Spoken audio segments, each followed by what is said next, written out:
Today we're going to talk about equipotential surfaces or equipotential lines, or sometimes we just call them equipotentials.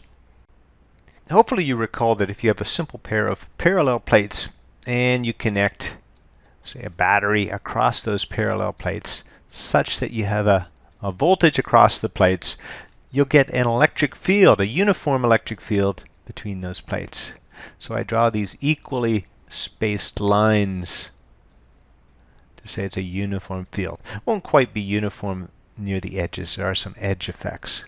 And our electric field would, of course, push positive away from the positive side of the battery. In other words, if we say that this one is at a higher potential and this one's at a lower potential, then our electric field lines are going to push positive charges in this direction. The electric field will be pointed downwards. And we said that if our potential difference is delta V and the distance between the plates here is d, that the magnitude of that electric field will be given by that potential difference divided by the distance. So there's our magnitude. Our direction was from higher to lower potential. It's not necessary, but if you want to prove this equation here, you just start by saying that work is equal to the charge times the change in potential. And work by definition is force times distance. In this case, we're talking about the force due to the electric field. So that would be the charge that we're pushing across times the electric field times that distance should equal Q times delta V. We can cancel out those Q's and we get our equation that the magnitude of the electric field has to be given by the voltage difference divided by the distance between the plates. So what is an equipotential line or an equipotential surface? Well, it's exactly what it sounds like. If I draw a line here and I say it's an equipotential line, then everywhere along that line is going to be the same voltage. So let's give it a value. Let's say everywhere along that line it's 10 volts. And I might draw another equipotential line, and everywhere along that line I'd say was 5 volts. And maybe another one, and maybe another one. Maybe this one is 0 volts. And this one's negative 5 volts.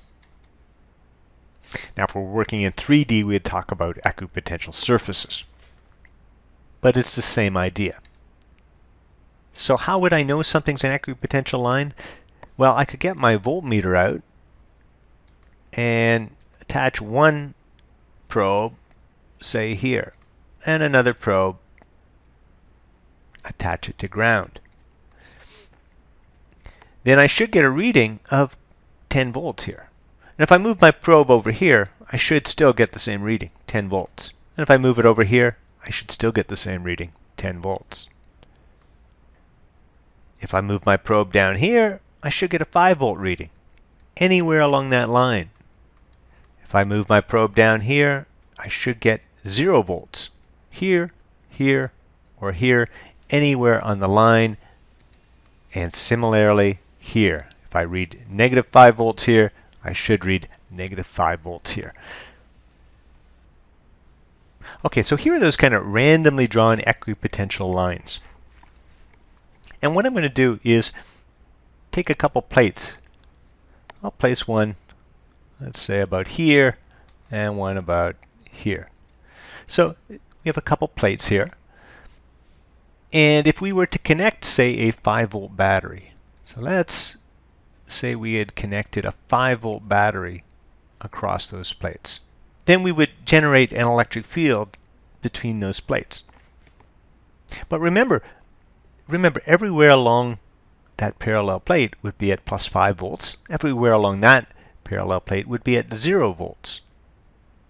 So these equipotential lines kind of act like little parallel plate capacitors. And you do have to think of it in terms of a bunch of little parallel plate capacitors, because we have to choose our distances across here to be short enough that these lines don't curve over that distance.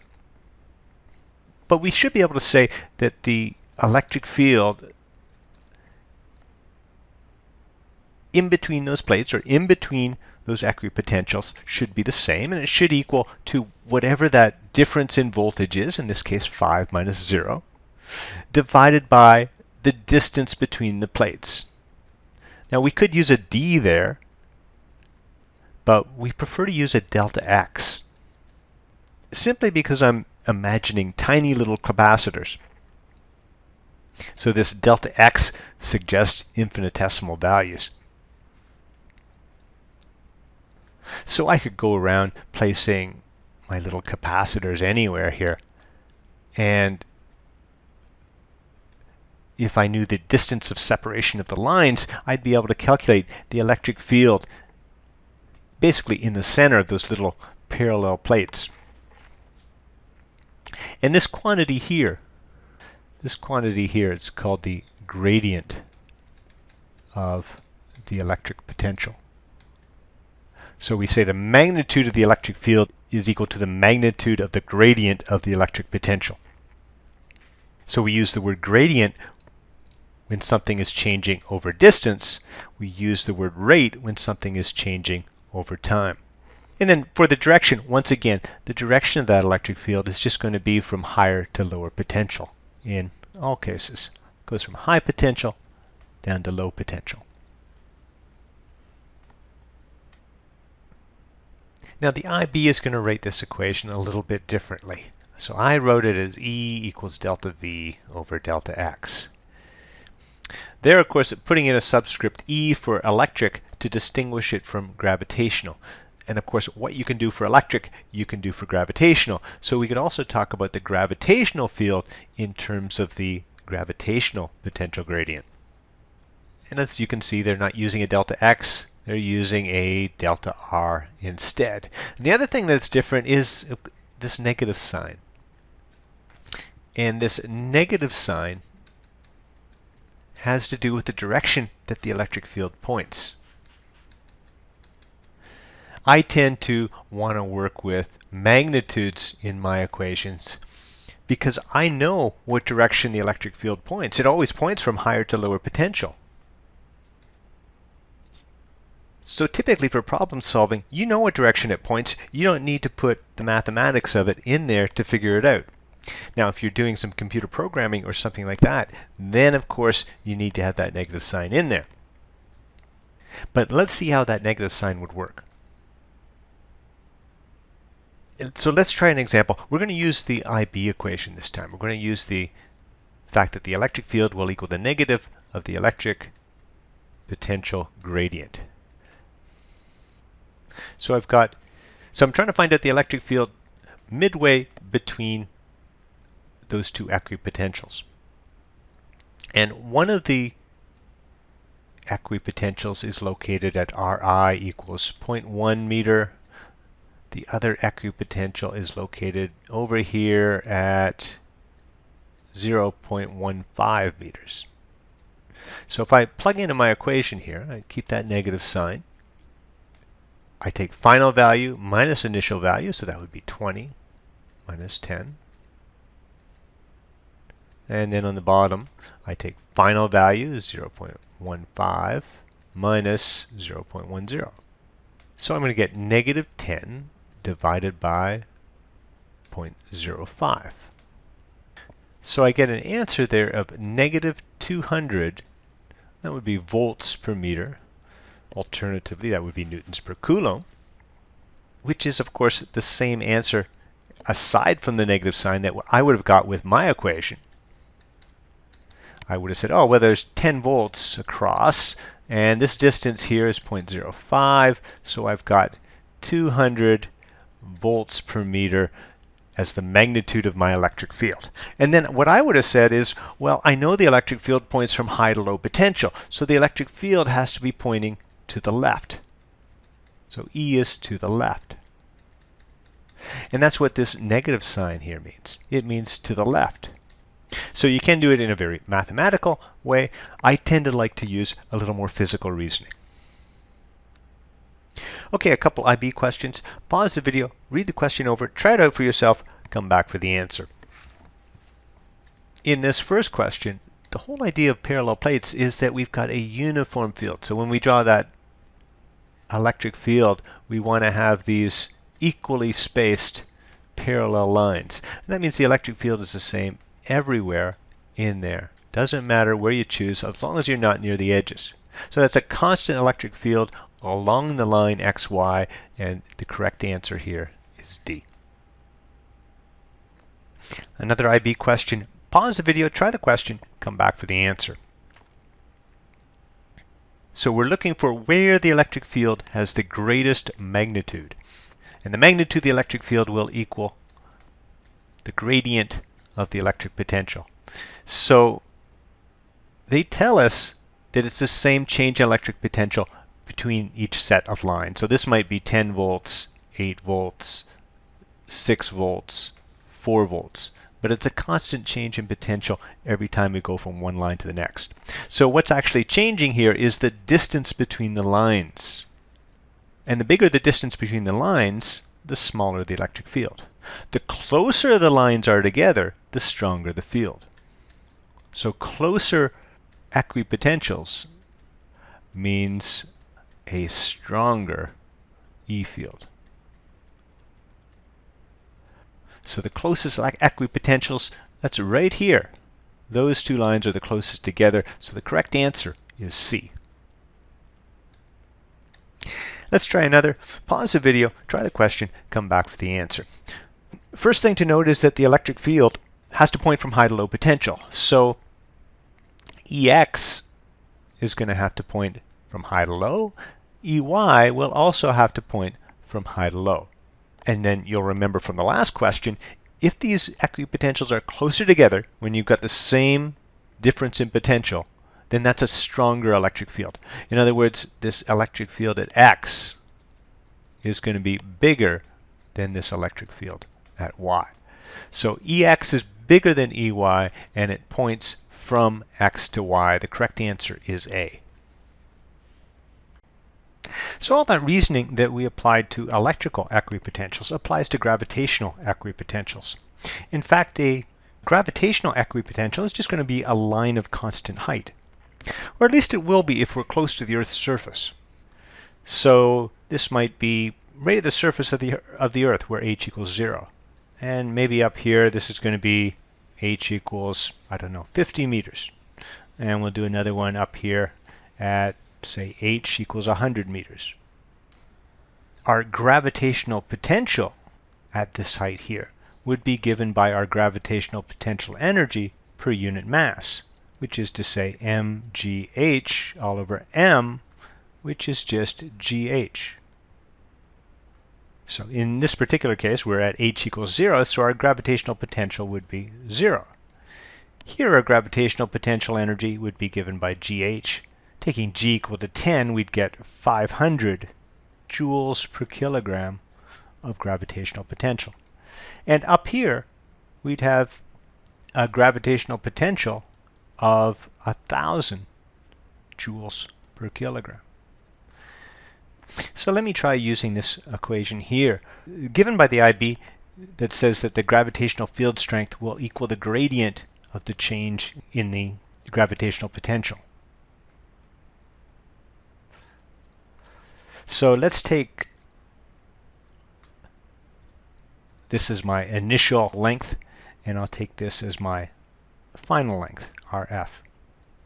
Then I'll get final potential minus initial potential, that'll be 1,000 minus 500. These two values, subtracting. And my difference in height, our final minus our initial, will be 50 meters, which gives me an answer there of negative 10 joules per kilogram meter. A joule is really a Newton times a meter. So I get an answer there of negative 10 newtons per kilogram. Or if we're more precise, it's going to be 9.8 newtons per kilogram. That negative sign refers to the direction. The G field points from high potential to low potential. The G field points downwards, as we already know. We have a two-part problem here. I want you to pause the video, try the first part, come back and check your answer. So we actually don't need these values. We can simply say that G has got to equal 9.81 at the surface of the Earth. And that's got to equal G times the mass of the Earth divided by the radius of the Earth squared.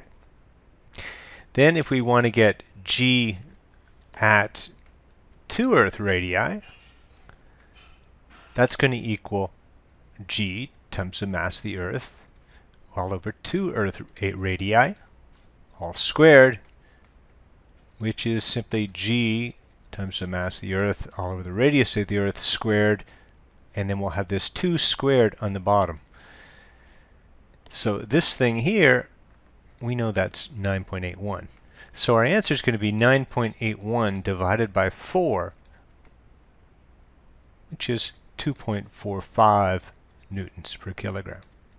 Similarly, G at 3R is going to equal 9.81, but divided by 3 squared. So divided by 9, work that out, you should get 1.1 newtons per kilogram. In part B, you're asked to use this potential gradient formula to show that the G value comes out to be somewhere between 1.1 and 2.45. And it should come out to be a negative value because we know the G points towards the Earth. So let's call the gravitational potential at 2 Earth radii, we'll call that V2. We'll call this one here V3. Then V3 is going to equal negative G times the mass of the Earth divided by 3 Earth radii. That's how far away we are from the center. So it's 3 Earth radii. I'll let you plug that in. You should get a value there of negative 2.08 times 10 to the 7th. That'll be in joules per kilogram. And similarly for V2, that would be negative GME, but this time all over 2RE. And you should get a value there of negative 3.12 times 10 to the 7th joules per kilogram. So now we can take these two values and plug them in here. So that's going to be a negative. Let's take V3 to be our final value, and we'll call V2 our initial value. It doesn't matter which way you go as long as you're consistent. So V3 minus V2 would be negative 2.08 times 10 to the 7th minus negative 3.12 times 10 to the 7th. And that's going to be over top of what? 3 Earth radii minus 2 Earth radii. So we're going to get on the top 3.12 minus 2.08, which is 1.04 times 10 to the 7th. And on the bottom, we're just going to get 1 Earth radii, which is that 6.37 times 10 to the 6 meters. If we divide that out, we get negative 1.63, and that would be joules per kilogram meter, or negative 1.63 newtons per kilogram. So our value here, negative 1.63 newtons per kilogram, does lie between negative 1.1 and negative 2.45 as suggested. So let's suppose I've got a couple of equipotentials. We'll make one at, say, 10 volts and the other lower at 5 volts. Then we know the electric field has to go from high potential to low potential. But does it go like that? Or does it do something else? How do we know how to draw those electric field lines given the equipotentials? Well, let me give you a very important clue. Let's redraw that 10 volt potential. And let's suppose at this point I think the electric field vector is in this direction. So I draw the electric field vector like that. Then there will be a component of the electric field vector I'll call it E parallel, that is along the equipotential. So if I have some charge along the equipotential, it's going to get pushed by that electric field. That's what electric field does. However, it shouldn't do that because it's at the same potential everywhere along that line. And we need a potential difference to drive current. In other words, that E parallel must be equal to 0, else current is driven along the equipotential.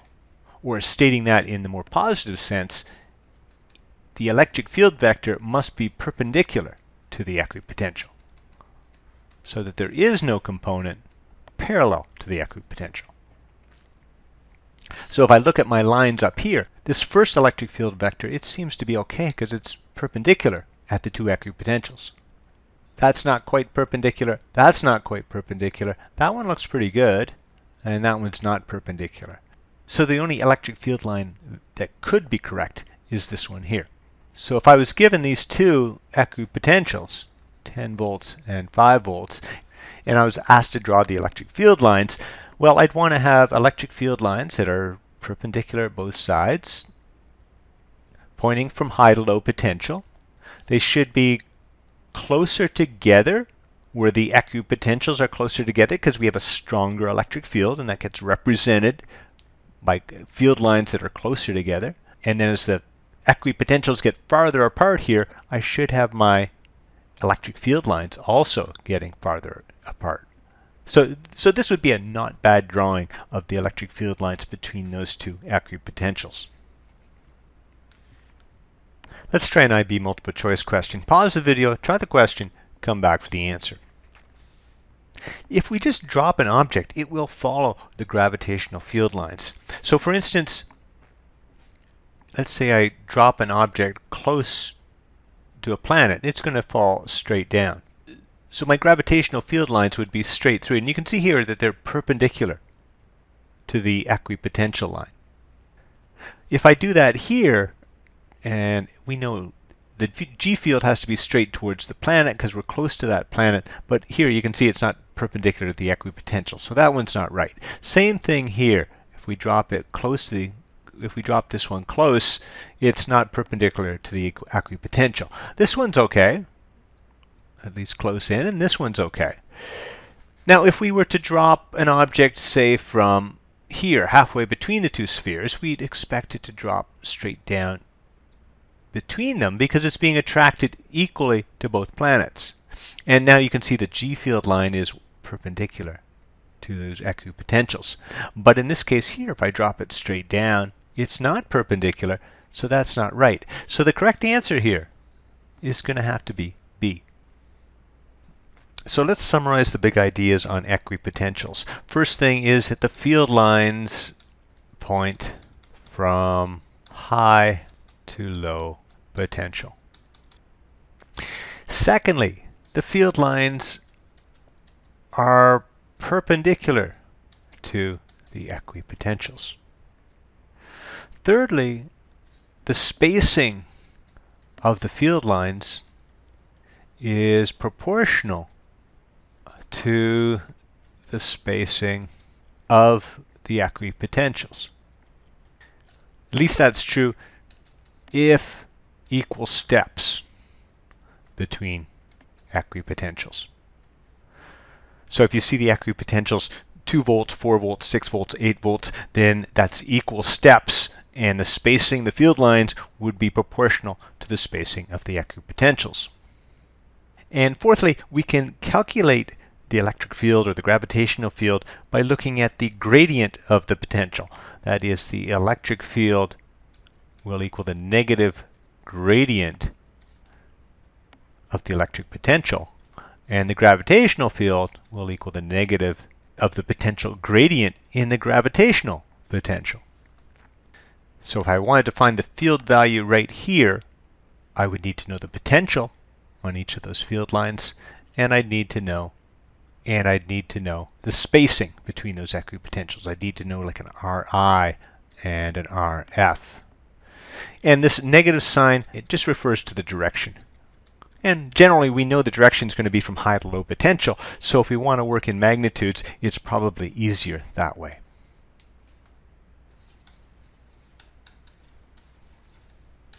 And that's all for today, folks. Thank you very much.